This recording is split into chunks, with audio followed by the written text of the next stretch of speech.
Some people complain about how things used to be cheaper in the good old days. Even a cursory look at old catalog shows that's not true.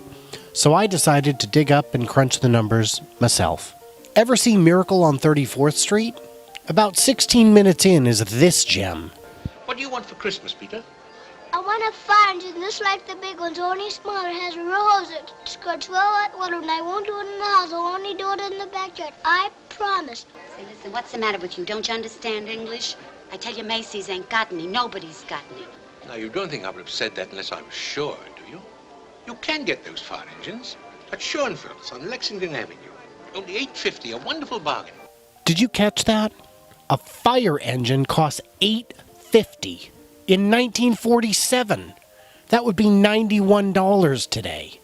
No wonder kids only had a handful of toys back then. But 1947 might as well be a million years ago for some people. So I decided to use the dawn of the 80s as my benchmark. That's 35 years, and a lot's changed since then. For one thing, the little girl in the picture wearing the adorable red dress, well, she's in her 40s now, and probably dressing with a little different sensibility. While the boys in the catalog, also in their 40s, are probably still dressing like Leisure Suit Larry kitty rapists. It's weird, they look so mature, they grow up so fast. JC Penny and Sears were the two biggest retailers, so I'm going to compare them with Amazon and Walmart from today. And I'm going to skip the absurd items where prices have plummeted since then, because they don't help. It's not helpful to point out that 19-inch TV was $589 with a remote, while today you can get a massive flat screen for the same price, also with a remote. A decent alarm clock radio was $40, which adjusted for inflation would still be $131 today. I certainly won't bring up all the worthless kitsch you can now get at the dollar store, which is just as good or better than the crap you could pay $8 for.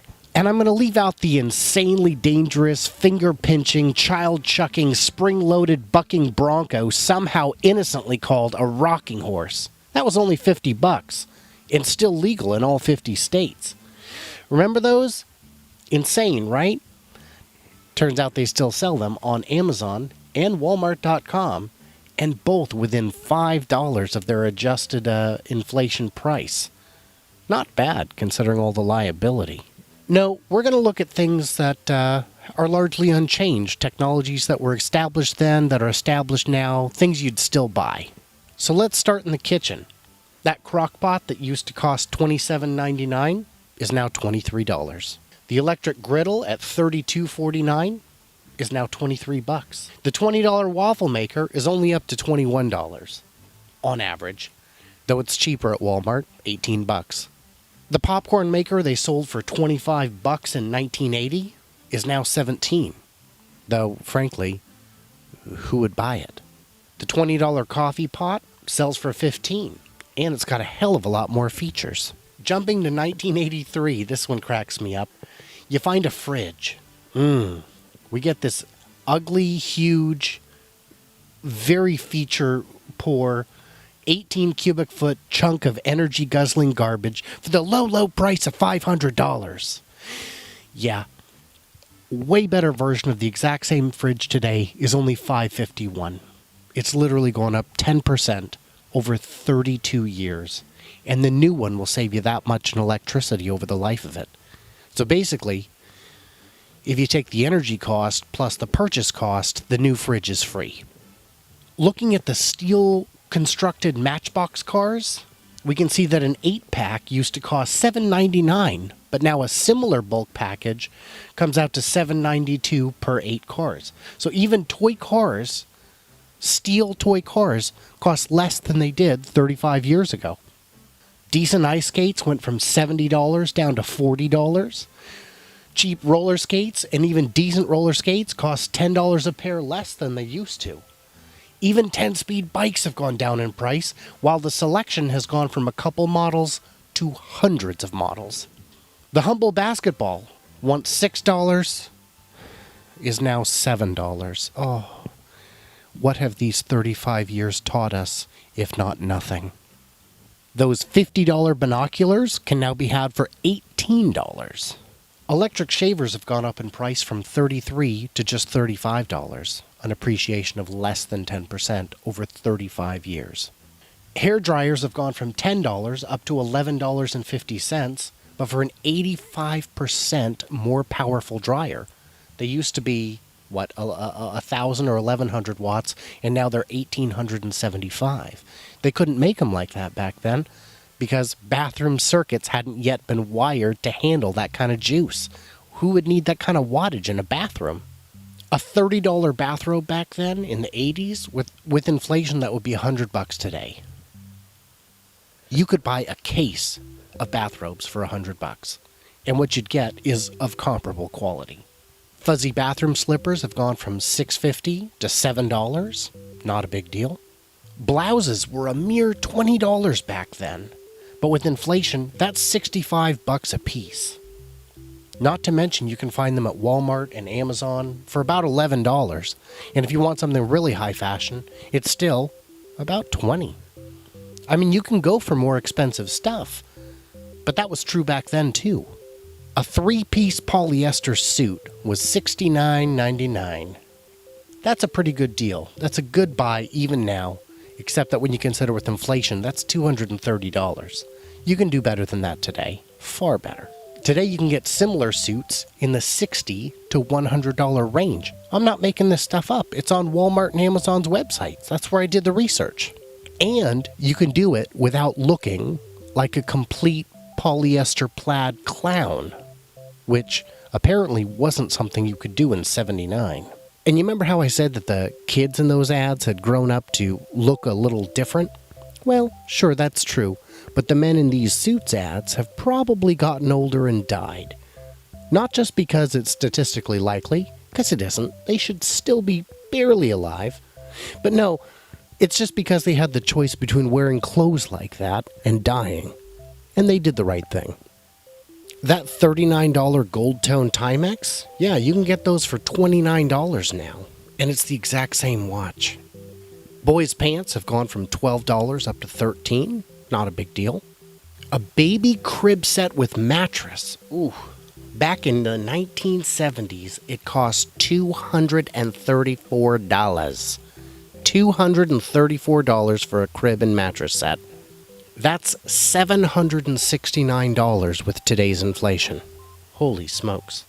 But today, you can get the exact same thing for $158. That's massive. It's like a third off what it cost in the 70s. That 10-piece screwdriver set has gone from a 1980 high of $14.99 down to $8. And maybe they're not as good. Almost surely not. But how much life do you need from a screwdriver? A decent chainsaw has gone from $170 down to $130. A ceiling fan has gone from $200 down to $68. Though in fairness, the new models likely don't include the swag chain. I'm not even making it up. It's right in the catalog. A swag chain. So before I hit the last item, let me hit something else. Let me hit this pipe. Wait, what?